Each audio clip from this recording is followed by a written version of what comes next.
এক রাত্রে আমি ঘুমন্ত অবস্থায় ছিলাম, তখন দুইজন ব্যক্তি আমার দুই বাহুর মধ্যে ধরে আমাকে নিয়ে যাইতেছে। আমি সামনে এক পাহাড় দেখলাম, বিশাল বড় এক পাহাড়।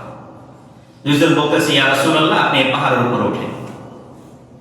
রাসূল বলে, আমি এই পাহাড়ের উপরে কেমনে উঠবো? তেমন কোনো রাস্তা নাই, খুব দুর্গম পাহাড়, রাস্তা খুব কঠিন, কেমনে উঠবো? দুইজন বলতেছে, ইয়া রাসূলুল্লাহ, আমরা আপনাকে সাহায্য করব ওঠানোর জন্য। ইয়া রাসূলুল্লাহ, আপনি উপরে ওঠেন। রাসূল দুইজনের হাতে ধরে ভর করে আস্তে আস্তে পাহাড়ের উপর উঠলেন। অনেক উঁচা হাদিস থেকে বলতেছে, যারা রোজা রাখো না ভাই, তোমরা শুনো। অনেক উপরে উঠছে, ওঠার পরে রাসূল বলেন, আমি যখন পাহাড়ের মাঝখানে গেলাম, তখন বিকট বিশাল চিৎকারের আওয়াজ শুনতে পাইলাম। অনেক বিকট চিৎকারের আওয়াজ আমি শুনতে পেয়েছি। আস্তে আস্তে আর একটু সামনে গেলাম। যখন আস্তে আস্তে আমি সামনে গেলাম, গিয়ে দেখি এমন কিছু লোকের সামনে আমাকে নেওয়া হয়েছে। এমন একটা সম্প্রদায়ের সামনে আমি গেলাম।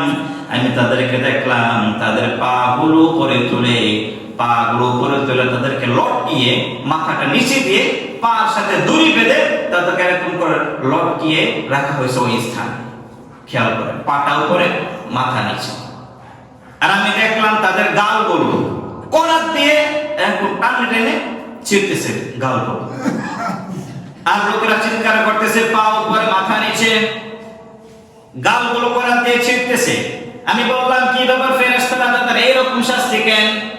ফেরেশতারা বলে, ইয়া রাসূলুল্লাহ, ইয়া হাবিবাল্লাহ, এই মানুষগুলো দুনিয়াতে ইফতারের আগে রোজা রাখে না, রোজা রেখে ইফতারের আগে তারা রোজাটা ভঙ্গ করে দিয়েছে। ইয়া রাসূলুল্লাহ, এই কারণে আল্লাহ তাআলা তাদেরকে এরকম শাস্তিটা দিচ্ছেন।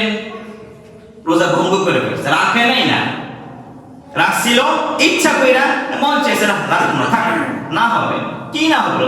রোজা না রাখলে আমরা কি কেউ কিছু বলতেছে? আমি তো খাবার পাইতেছি, না রাখলে সমস্যা নেই।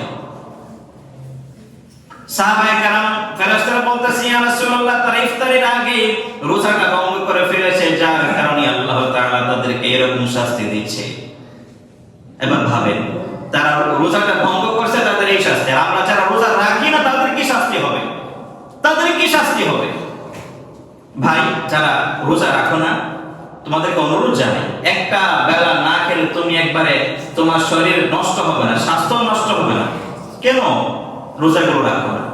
আবার সবার সামনে খাবার খাও, মানুষের সামনে খাবার খাইতেছো, কিভাবে সম্ভব এটা? এটা ভাবা যায়? রমজান মাস, তুমি একজন যুবক মানুষ, গায়ে শক্তি আছে, বালক মানুষ, যারা রোজাগুলো রাখে না, আল্লাহ যেন তাদেরকে রাখার মতো তৌফিক দান করে। সবাই বলি আমিন।